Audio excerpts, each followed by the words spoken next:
To help cope with the COVID-19 situation, the Temporary Measures Bill was passed in Parliament yesterday. Under the bill, businesses and individuals who are unable to fulfil their contractual obligations because of the pandemic can apply for some temporary relief.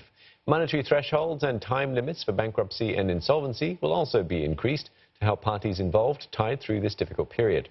Law and Home Affairs Minister K Shanmugam joined us earlier to talk about the bill. Let's just kick things off by talking about the ban on social gatherings. How do you see this developing? What sort of enforcement can we expect? It's extremely important that we all observe this. This is the law. Why are we doing it? $60 billion have been put up through the budgets.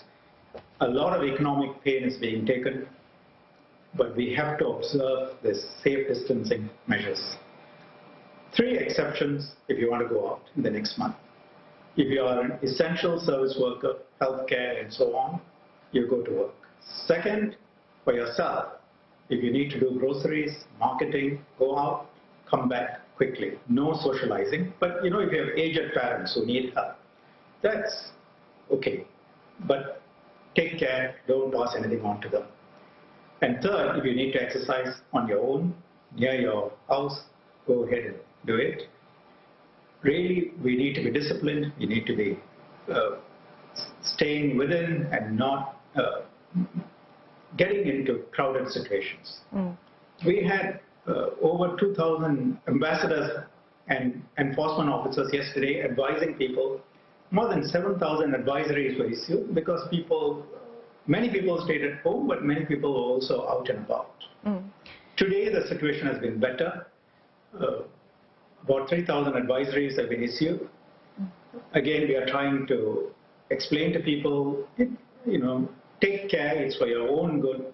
Please observe these rules. Right, Minister, I just want to touch on the relief measures now. Perhaps you can help us better understand the loan facilities being granted to SMEs with a turnover of less than $100 million. How will the government regulate this? The bill covers a number of different categories. The loans to SMEs with less than $100 million turnover, the loans cannot be enforced against security in the form of real estate that the SMEs may have given. They cannot also, their plant, machinery, equipment cannot be taken over by the financial institution. So that's one aspect. The second aspect is tenants are given relief if they cannot pay their tenancies for a period. The bill is valid for 6 months, but it will have to go before assessors. If the tenants cannot pay, they are unable to pay, then the assessors will assess and whether it's due to COVID and will give them relief for a period, maybe 3 months or so, and then look at it again. Meanwhile, the landlords will have the security deposits that they can set off. Some landlords say, look, that may not cover them fully because they may have to repair or do good, assuming the tenant is unable to pay and leaves the place. That may be true, but we are facing a huge amount of economic pain across all sectors. And on the one hand, you have small businesses who face complete ruin, devastation, their life savings gone. And this bill seeks to give them some relief and apportion the losses slightly differently. Will there possibly be exceptions made for certain businesses that are perhaps not included under the bill? Meaning whether new categories can be added? Yes. The bill has 5 categories. I mentioned 2. Construction contracts are also covered. I have said that if there are other categories where people can show that it's a category of contract affected by COVID and they should get relief, we will be open to adding them. The idea, why is government intervening? I was asked earlier this morning on another interview, why is the government intervening in private contracts? Shouldn't you leave it to private parties? Answer, generally yes, but we are facing economic devastation across significant sectors of the economy. People, businesses, people's lives, they ruined. The this is being compared with the Great Depression, but it's certainly worse than the Great Financial Crisis of 2008, 2009, when so many people, and SMEs employ 72% of our employees, and so many people face so much ruin and devastation and economic hardship.